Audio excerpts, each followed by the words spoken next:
Ondan sonra yaranan hakimiyyət boşluğu, Bakının nefti uğrunda mübarizə və Cənubi Qafqazda nəzarəti ələ keçirmək istəyən siyasi qüvvələrin savaşı bu faciəni yetişdirdi. Stepan Şamiyanın rəhbərlik etdiyi Bakı Soveti üçün şəhər həm neft, həm maliyyə, həm də hakimiyyət deməkdir. Bu nəzarəti itirməmək üçün siyasi rəqiblərin sıradan çıxarılması planı milli qırğına çevrildi.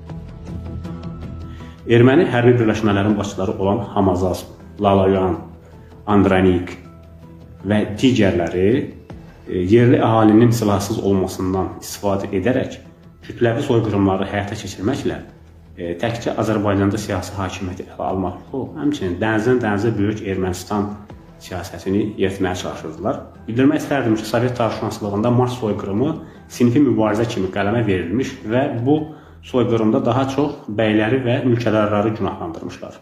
1918-ci ilin mart-aprel hadisələri tarixdə təkcə etnik nifrətin partlayışı kimi qalmadı. Bu, siyasi məqsədlə yönləndirilən, silahlı güclə icra olunan və mülki əhali üzərində qurulan sistemli qətliam idi.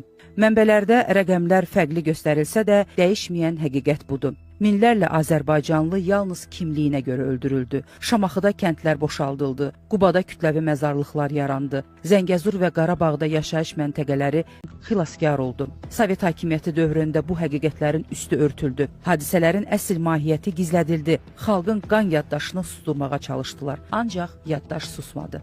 Bizim müasir dövrün tarixçiləri öz əsərlərində və arxiv materialları ilə sübut etmişlər ki, 1918-ci ilin mart soyqırımı bütövlükdə Rusiya imperiyasının keçmiş ərazilərindəki olan soyqırımlardan da heç də fərqlənmir və bu Azərbaycan xalqına qarşı ermənilər tərəfindən və erməni daşnaq terror birləşmələri tərəfindən baş vermişdir.